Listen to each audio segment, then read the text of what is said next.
Artilharia de Defesa da Costa de Lisboa. Plano Barron.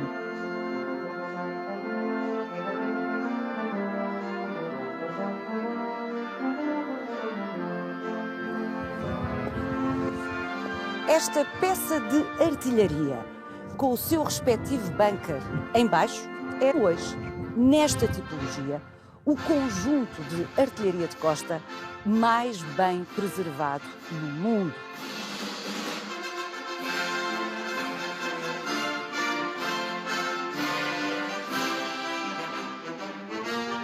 Este conjunto integrava um sistema defensivo que ficou conhecido como Plano Barron.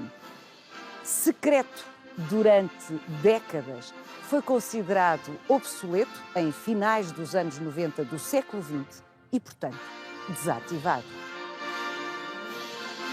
O Plano Barron foi encomendado aos ingleses em 1939 por Oliveira Salazar. Tratava-se de atualizar o sistema de defesa da costa da capital portuguesa, que até à Primeira Guerra Mundial tinha sido assegurado pelo Campo Entrincheirado de Lisboa.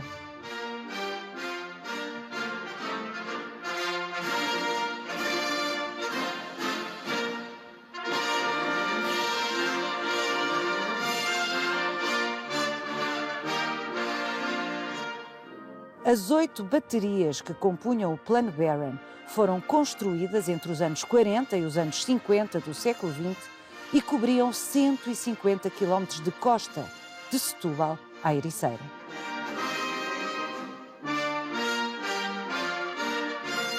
A verdade é que a exposição do território português ao mar levou a que desde cedo se cuidasse da defesa costeira. Dom João II, no século XV, foi o primeiro monarca a encomendar uma estrutura defensiva para a costa de Lisboa. No século XVI, Dom Manuel I prosseguiu com os investimentos do seu antecessor para evitar que a capital portuguesa fosse atacada por mar. A Torre de Belém é considerada a mãe de todas as estruturas defensivas de costa em Portugal.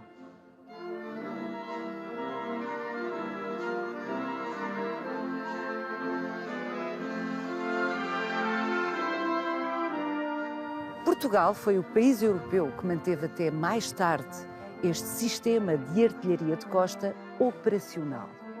Um caso singular na história militar ocidental. Vai querer saber mais? Venha connosco nesta visita guiada.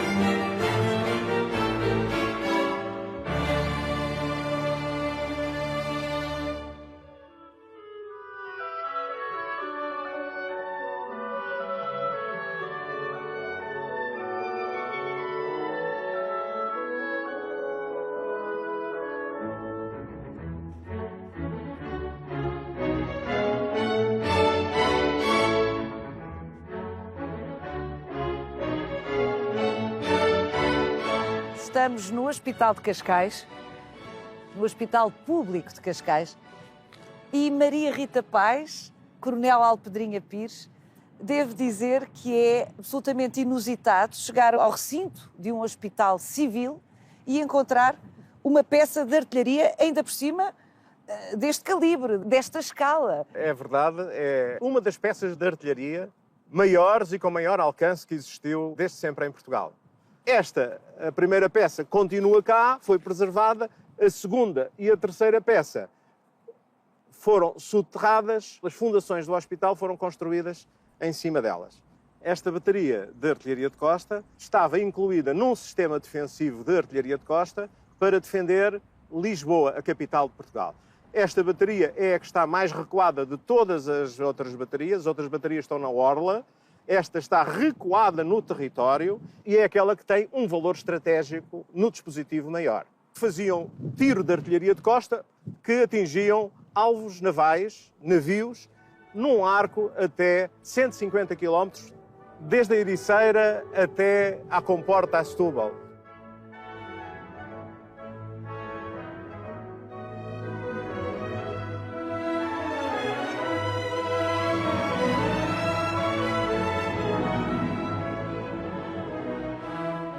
O edifício do hospital, entretanto, veio colocar-se, implantar-se naquilo que seria a linha de tiro. Não existia nada edificado neste território.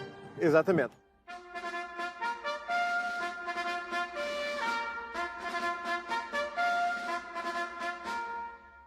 Aprendi com o Sr. Coronel que esta peça de artilharia de costa fazia contra-bombardeamento. O que é que isso quer dizer exatamente? Depois da Primeira Guerra Mundial, as potências vitoriosas da Primeira Guerra Mundial estabeleceram, através do Tratado de Washington, um acordo que os bombardeamentos navais para terra tinham que ser feitos além dos 30 quilómetros.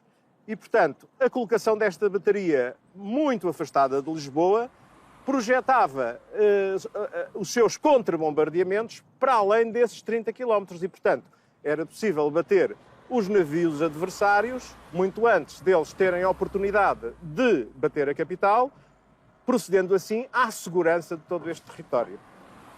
Maria Rita Paes, arquiteta Maria Rita Paes, o que é que leva precisamente uma arquiteta a interessar-se por esta matéria? Realmente sou arquiteta, mas sou agora, para além disso, também investigadora. Enveredo muitas vezes em algumas aventuras de curadoria e comissariado e fiz um projeto de curadoria com o Luís Santiago Batista, Viagem ao Invisível. Um projeto que estudava, visitava e expunha uma série de lugares invisíveis aos olhos da maior parte da população. E visitámos imensos lugares fora do cotidiano, incluímos invisibilidades religiosas, domésticas, industriais, infraestruturais, incluímos também a invisibilidade militar. Mas eu não vejo aqui nada que possa ser considerado invisível. O que nós estamos a ver é a peça de artilharia, o edificado está totalmente enterrado debaixo de toda esta área até ao hospital. É construída em forma de bunker, aliás, não só esta construção está aqui totalmente soterrada, enterrada em forma de bunker, como todo o complexo do Plano Barron era, até há bem pouco tempo, totalmente secreto. O secretismo desta arquitetura e também do plano em si é a base de todo o poder dissuasor do conjunto do ponto de vista militar.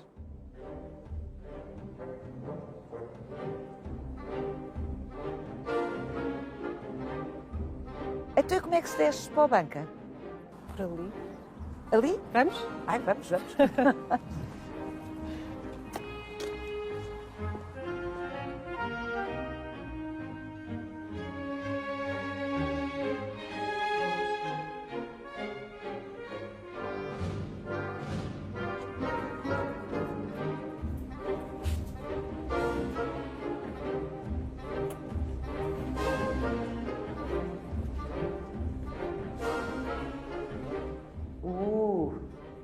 Escuridão total. Estamos a quantos metros da superfície? Cerca de 4, 5. 4, 5 metros. Este bunker é um exemplo abandonado, não é? Sim, completamente abandonado. Isto é enorme. Este bunker deve ter cerca de 350 ou 400 metros quadrados. Este é o paiol das granadas. Era daqui que estavam as granadas e que subiam as granadas para a sapata da peça. E como é que subiam? Com um elevador que é o único que subsistiu do desmantelamento de todas estas baterias. Ele levava as cargas que vinham dali daquele outro paiol, com as granadas que estavam aqui em redor, eram colocadas aqui, através de um guincho que rodava aqui, elas eram aqui depositadas e depois tinham um sistema aqui com a embreagem que fazia rodar este elevador até à sapata da peça. Depois, na sapata da peça, entrariam noutro elevador que levariam para a própria peça em si. E claro, isto era tudo hidráulico.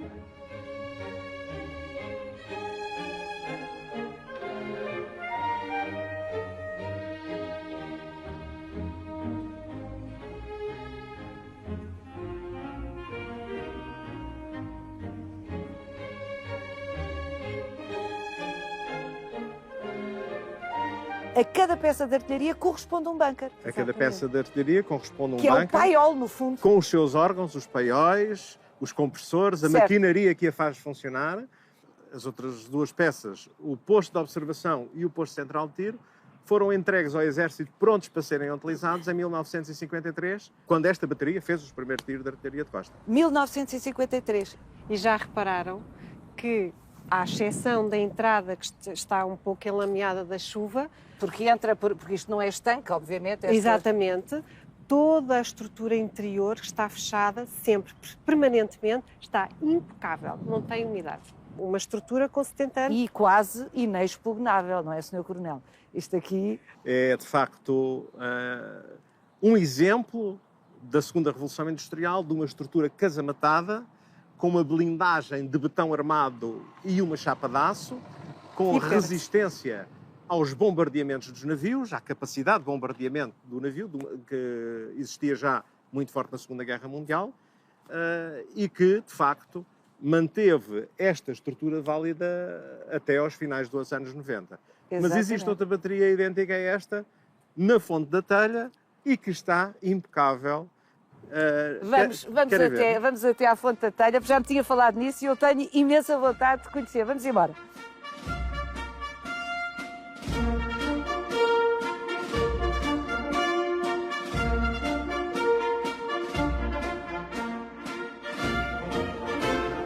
Paula, RAC, Regimento de Artilharia de Costa, criado em 10 de outubro de 1939, logo no início da Segunda Guerra Mundial, pela fusão de duas grandes estruturas de artilharia de costa do campo entrecheirado de Lisboa.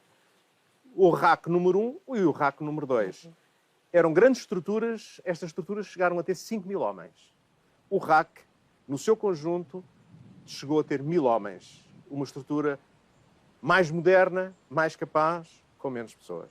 E o RAC foi extinto em 1999, passados 60 anos. Aqui estamos na 6ª bateria Raposa, chamada uma das 8 baterias que integravam Exatamente. o plano Barron e de que já conhecemos a de Alcabidez. Exatamente.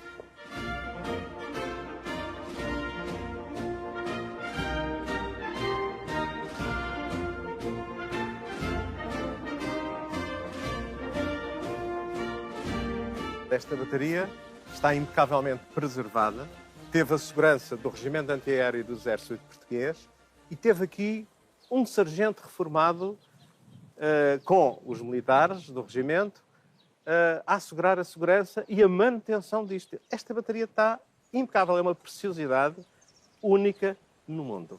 Fantástico e, sobretudo, dá-nos conta do tipo de instalações de apoio aos militares da RAC. Claro. Exatamente. Estas baterias tinham os órgãos operacionais lá para a frente, junto ao mar, e aqui tinham todas as instalações administrativas da vida da unidade.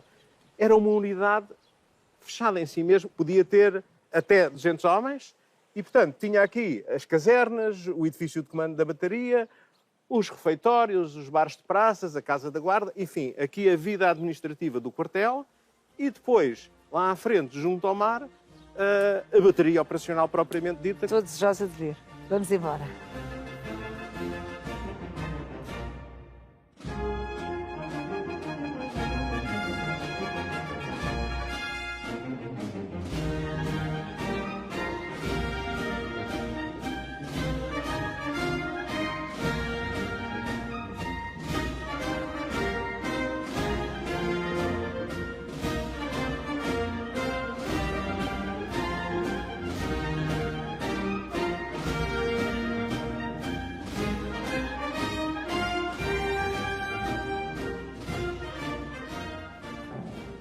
Bem, isto está impecável. Assim, acho que vou conseguir perceber melhor. Vamos, Rita. A Rita já conhece isto de trás para a frente. Mas acho que vou conseguir perceber melhor as explicações do Coronel Alpedrinha Pires sobre esta mecânica. Aqui é o domínio da peça, do comandante da peça, que é um sargento, e tem uma série de gente aqui a trabalhar, 10 pessoas aqui a trabalhar, 10 serventes. A posição onde está é a posição do comandante da peça. Depois temos aqui deste lado Os serventes da elevação, tudo isto funciona hidraulicamente, que levantam o tubo, dão uma posição ao tubo para bater mais longe ou mais perto. Do lado de lá, os serventes da direção, mais para a direita ou mais para a esquerda, em função do local onde vai estar o alvo, onde vai estar o navio em movimento. Por detrás da Rita está o elevador das cargas e das granadas. Que estivemos a ver há bocado. Viemos lá a ver. Exatamente. Abaixo da sapata nos paióis. E, portanto, tudo isto funcionava de uma forma articulada. A recuperação deste tubo de aço estriado que recuava com o disparo era levado à frente, à sua posição, através de ar comprimido que estava aqui neste tubo e que era alimentado por estas diferentes garrafas. E o Sr. Coronel assistiu algumas vezes ao disparo desta peça. Eu comandei esta bateria, mas só como major é que estive dentro de uma peça destas, porque, obviamente, o local onde os oficiais comandavam o tiro era no posto de observação.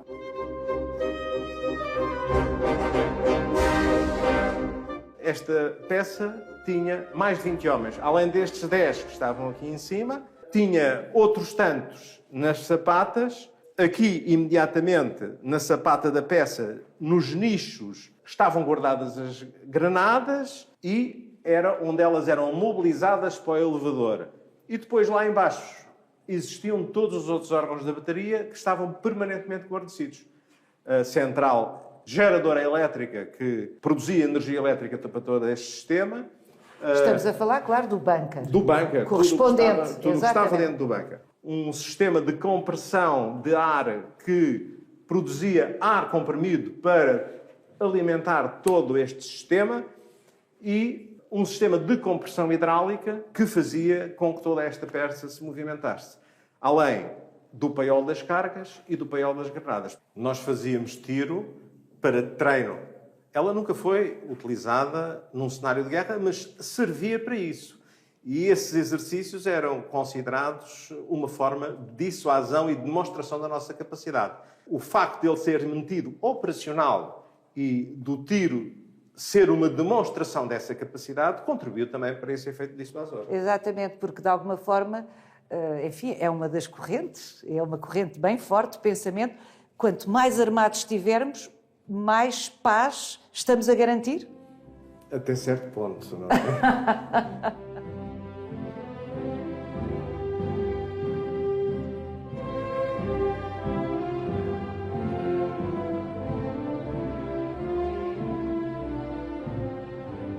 O disparo de uma granada com a escala, com a dimensão que o Sr. Coronel já nos descreveu, devia ter um impacto brutal. Aqui dentro tudo isto abanava e, de facto, conter o próprio pessoal aqui era um desafio. Mas lá fora, isto eram pólvoras lentas, isto dava uma bola de fogo muito, muito, muito grande, que era espetacular, de facto. Aliás, isso tinha um impacto muito grande na própria população. Antes dos dias do tiro, uma semana ou duas antes, era feito aviso às populações para terem portas abertas, janelas abertas, durante o momento do tiro. Esta bateria, por exemplo... Porque podia estirar-se aos vidros. Porta que ficasse fechada ou janela que ficasse fechada, ficava ou sem vidros ou sem porta. Ela saía inteira. As imensas histórias que existem, desde pintos que não nasceram, cristais que se partiram, os pedidos de indenização eram sempre variadíssimos da população, de cada vez que em consequência do tiro da artilharia de costa. A barra do Tejo era fechada, o espaço aéreo era interdito. Nestes dias em que se fazia tiro de artilharia de costa, havia observação aérea, meios navais colocados na água e de facto era um acontecimento. Era um acontecimento muito relevante. E depois eram convidados sempre diplomatas, entidades militares para assistir e verificar de facto que isto funcionava se fosse necessário.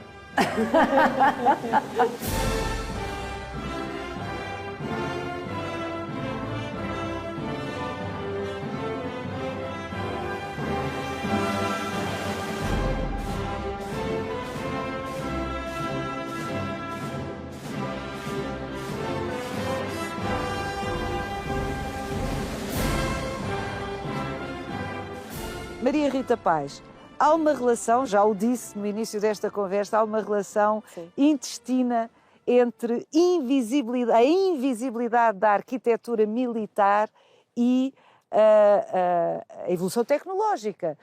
De uma forma muito primária, eu diria, e a Rita vai corrigir-me, que à medida que a tecnologia foi sendo mais sofisticada, mais as arquiteturas militares têm que ser enterradas, têm que ser escondidas.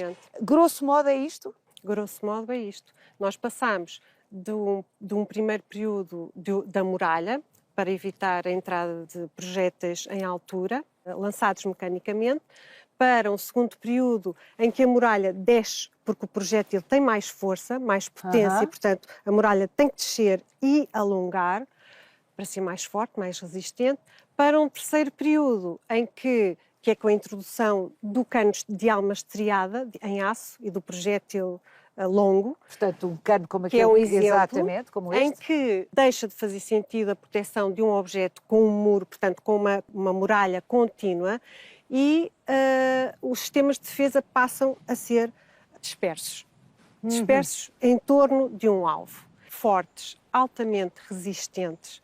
Isto corresponde também a um momento da Revolução Industrial, em que é possível utilizar o botão armado, fortemente armado, e cúpulas de aço, por exemplo. Portanto, são pequenas fortificações, como é o caso desta, separadas, mas altamente fortificadas. O que acontece às cidades, que é muito interessante, do ponto de vista da arquitetura também, é que deixa de ser necessário serem contidas por muros. Os muros são obsoletos. Não é? E, portanto, as cidades, durante todo o século XIX, abrem-se para o campo. O campo e a natureza passam a entrar pelas avenidas e jardins para dentro da cidade. É interessantíssimo. Perdem os muros. O bunker, inicialmente, é enterrado por necessidade de resistência. Os cálculos de engenharia para a contenção da força do disparo incluem a pressão da terra para o cálculo do betão e do aço para a construção. E passa a perceber-se que também se torna invisível e que isso é positivo do ponto de vista estratégico. Isso acontece sobretudo durante a Primeira Guerra Mundial, nas trincheiras, por exemplo. Essa invisibilidade torna-se interessante do ponto de vista militar estratégico também. É muito interessante o que a Rita nos está a dizer, porque isso faz-me pensar que se antigamente a visibilidade dos castelos, ou a imponência dos castelos, era um meio de impor respeito, para não dizer medo, a potenciais inimigos, agora a invisibilidade é a estratégia adotada. Torna-se exatamente inquietante para os inimigos, porque não sabem onde é que estão os sistemas defensivos. Os sistemas defensivos, exatamente. Ou seja, se nós estamos habituados aqui em Lisboa, isso é muito comum ao longo da Barra, não é? Todo o sistema defensivo de Lisboa exibido em cada praia um forte, com um sistema dissuasor de aproximação à praia, que é onde desembarca o barco. A partir do momento que o projétil tem uma distância enorme, já não é necessária a visibilidade. O fator dissuasor é exatamente o contrário, é a invisibilidade. Muito interessante.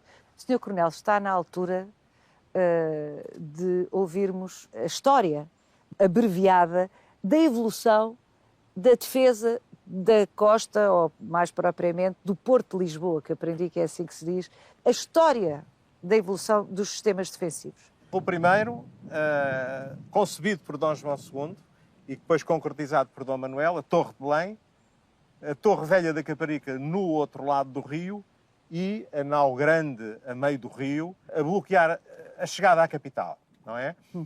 Hoje temos na Torre de Belém um ícone absolutamente extraordinário da defesa de costa. O primeiro e o maior ícone da defesa de costa, o mais antigo. Depois, com o aumento da capacidade de fogo das peças de artilharia, ainda em bronze, foi possível, com o tiro, atravessar o rio. E então a defesa é projetada para São Julião da Barra e o Bugio, século XVI. São Julião da Barra ainda é começado a construir Dom João III, mas o Forte do Bugio já é uma solução arquitetónica do período filipino, mas é acabado de construir já depois na restauração. E não nos podemos esquecer que a grande invasão espanhola, a única vez em que nós perdemos, de facto, a independência, foi exatamente uma invasão por mar. Uma operação extraordinária dos espanhóis. Liderada pelo Duque de Alba, a invasão, não foi? Liderada pelo Duque de Alba. Foi uma campanha que começou com um desembarque em Cascais e que terminou passado um mês na Batalha de Alcântara. E passado um mês, Filipe II era aclamado em Lisboa como Filipe I, rei de Portugal. É claro que casa roubada, trancas à porta, não é como se costuma dizer. A seguir à restauração da independência, Dom João IV determina a construção de 48 fortes ao longo da costa entre Peniche e Chabregas. Ficou conhecida como a Fortificação da Restauração.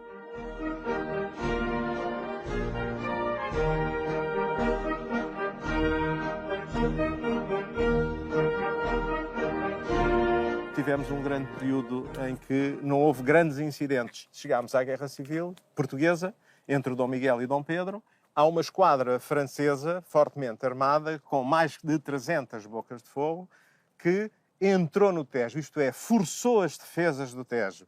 Passou por São Julião da Barra, ventos favoráveis, rapidamente obteve a rendição da Torre de Belém e, para sair de Lisboa, foi negociado um tratado, a cedência de todos os navios portugueses que estavam aqui no Porto. Isto é, a Armada Miguelista ficou praticamente reduzida a poucos navios, aos que estavam fora. Ora, isto deu superioridade no mar a Dom Pedro, a liberdade no mar a Dom Pedro, e foi uma das coisas que decidiu a sorte do liberalismo e da implantação do liberalismo em Portugal e a vitória dos liberais em Portugal. Cá está mais um grande acontecimento decisivo para a história do país, julgado no Tejo, com combates a sério no Tejo. Houve também combates a sério no Tejo durante as invasões francesas, quer durante a primeira invasão francesa, quer durante a última. Depois, vamos a guerras liberais, aproximamos-nos da primeira Revolução Industrial. E aí temos mais um grande desaire, que é o mapa cor-de-rosa. Os nossos aliados, neste conflito de interesses, mandam-nos um telegrama anunciando que têm um cruzador em Vigo à espera de ordens. Ora, nós tínhamos a artilharia ainda em bronze. Escusado será dizer que estamos a falar dos ingleses. É claro que os ingleses tinham já cruzadores com armas em aço, estriado, com elevada potência, e é claro que nós desistimos dos nossos interesses em África, de ligar Angola a Moçambique em África, na questão do mapa cor-de-rosa.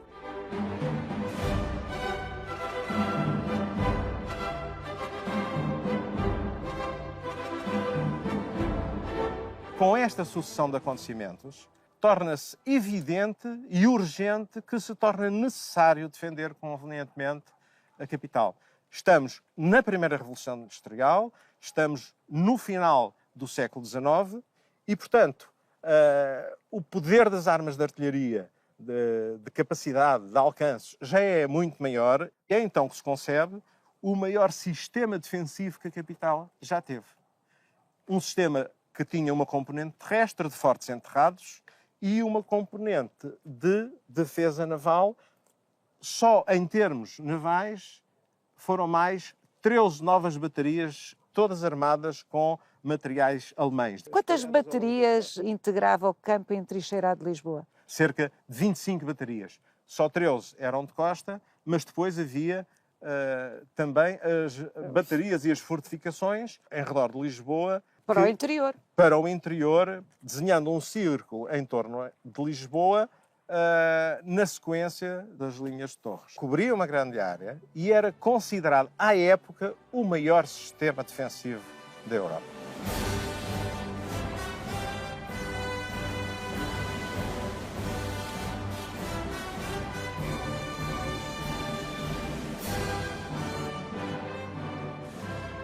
E foram estes militares que participaram na Primeira Guerra Mundial, na artilharia de longo alcance, no CAPI, Corpo de Artilharia Pesada Independente, que teve uma atuação na guerra notável, não é? E, aliás, era aquilo que os aliados, de facto, pretendiam de Portugal. Era os homens de artilharia que equipavam o estado da arte da artilharia que nós tínhamos aqui. Foram exatamente esses que foram equipar a melhor artilharia, a artilharia mais potente que participou na Primeira Guerra Mundial.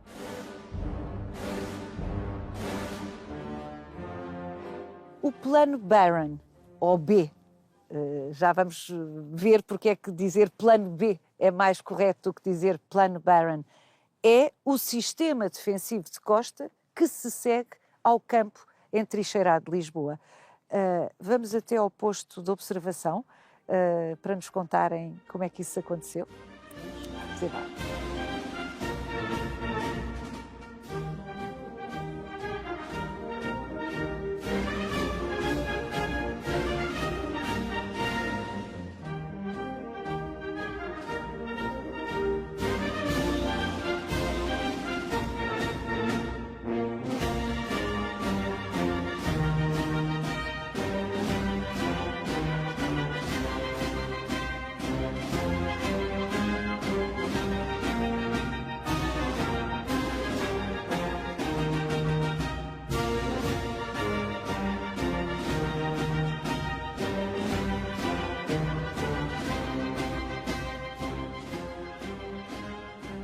Senhor Coronel, estamos no topo do posto de observação, ou posto de comando, da 6ª Bateria do Plano Barron, o 5º sistema defensivo da costa ou do porto de Lisboa. Em 1939, existe a consciência de que o campo entrincheirado de Lisboa tem que ser atualizado. Porquê? Porque, entretanto, as peças de artilharia já tinham mais do que triplicado o alcance. A capacidade destruidora das granadas era muito maior. E Salazar, consciente disso, consciente de que era importante continuar a ter a sua capital protegida, então solicita àqueles que estavam mais avançados na época, aos ingleses, para virem fazer uma avaliação. E então o Brigadeiro-General Barron, que era o chefe das defesas fixas do Reino Unido, inspetor das defesas fixas do Reino Unido, vem a Portugal fazer uma inspeção, uma avaliação desse sistema.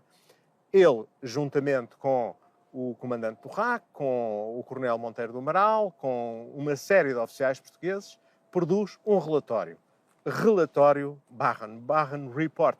E é assim que nasce um primeiro esboço de um plano defensivo.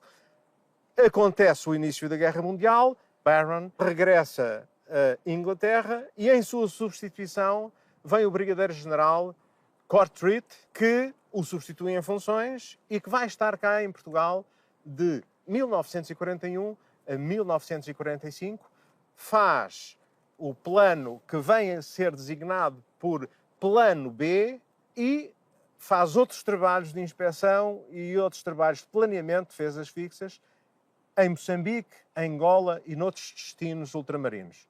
É, de facto, um período de grande estudo e de grande evolução tecnológica, com oficiais que vão ao Reino Unido tirar um curso e que depois consolidam isso. Esse plano B é aprovado, portanto, há uma consciência de necessidade e há uma decisão. Antes, porém, Salazar ainda pede o preço de um equipamento destes aos americanos. Mas a escolha estava bem feita e o que veio foi, de facto, material inglês Vickers, da fábrica Vickers. É o que eu acho muito interessante, é como é que Salazar não recorre aos alemães, que tinham sido bons fornecedores. Tinham sido os fornecedores. Estavam desejosos de fornecer. Imagino que estivessem desejosos de fornecer, porque é que ele não recorre aos alemães. Em 39 ainda não sabia que eles iam ser, enfim, os oponentes. É que durante todo o período da Primeira Guerra Mundial nós tivemos com os aliados a lutar contra os alemães. Portanto, pelo sim e pelo não, Salazar o que fez foi escolher outro produtor industrial, neste caso os ingleses, e ficou servido o sistema com materiais duplamente diversos. Materiais alemães do campo entrincheirado de Lisboa, 15 centímetros, e materiais ingleses da Vickers. Os locais onde estão implantadas estas baterias, por dever de ofício, pela sua natureza, são sempre magníficos, como este que aqui vemos, e sobretudo com um horizonte incrível que realmente abarca, como o Sr. Coronel nos tem estado a dizer, uma enorme área territorial, é impressionante. E hoje, desativadas que estão estas baterias, podemos verificar, olhando para cada uma delas, inúmeras situações. A pressão urbanística, Rita, é um dos problemas evidentes, o crescimento e o apetite que são estes terrenos, não é? Obviamente. Um conjunto de pontos essenciais do ponto de vista militar, mas interessantíssimos do ponto de vista imobiliário. Não é?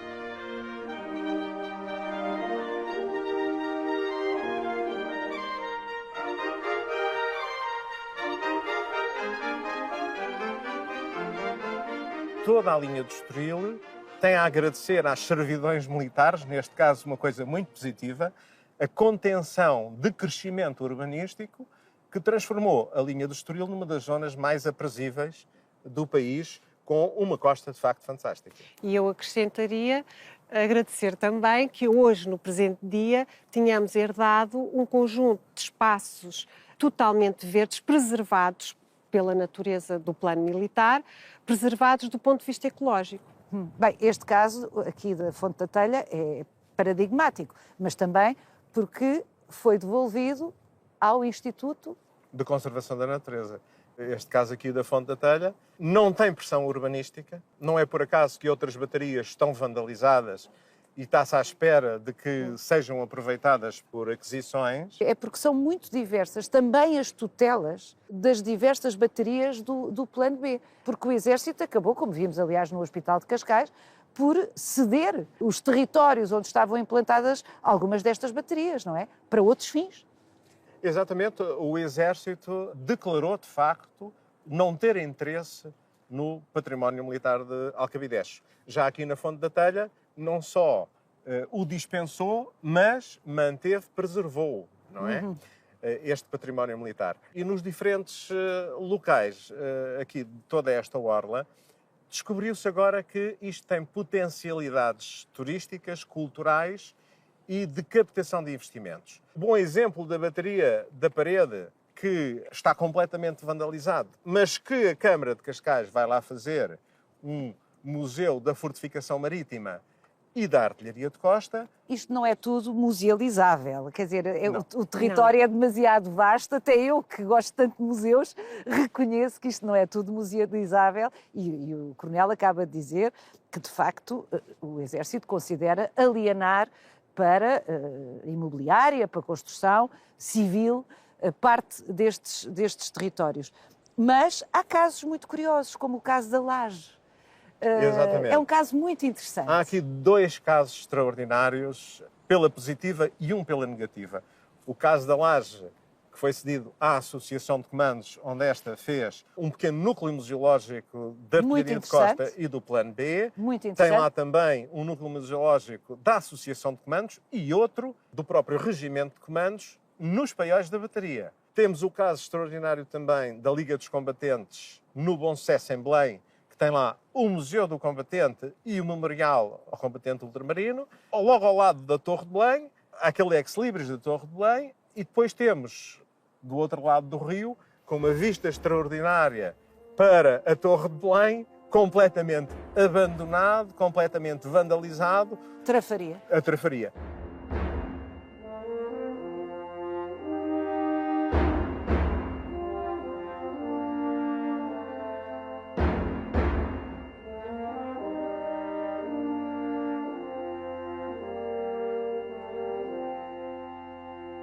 Ainda não existe um roteiro da fortificação marítima, mas é mais do que óbvio que Oeiras, Setúbal, todos estes municípios já estão a trabalhar efetivamente nesse roteiro e nós estamos cá para apoiar este extraordinário património. O que é também importante é impedir que este património passe de secreto para esquecido, sem ser devidamente estudado, porque há imensas possibilidades para atividades futuras para estas baterias. No entanto, elas têm que ser classificadas para impedir que se faça qualquer coisa com um património que não está inscrito na história portuguesa nem internacional. Acho que este Visita Guiada talvez desperte alguma consciência hoje que demos a ver aquilo que por norma está invisível. Há tanto a fazer com Exato. isto. Assim esperamos.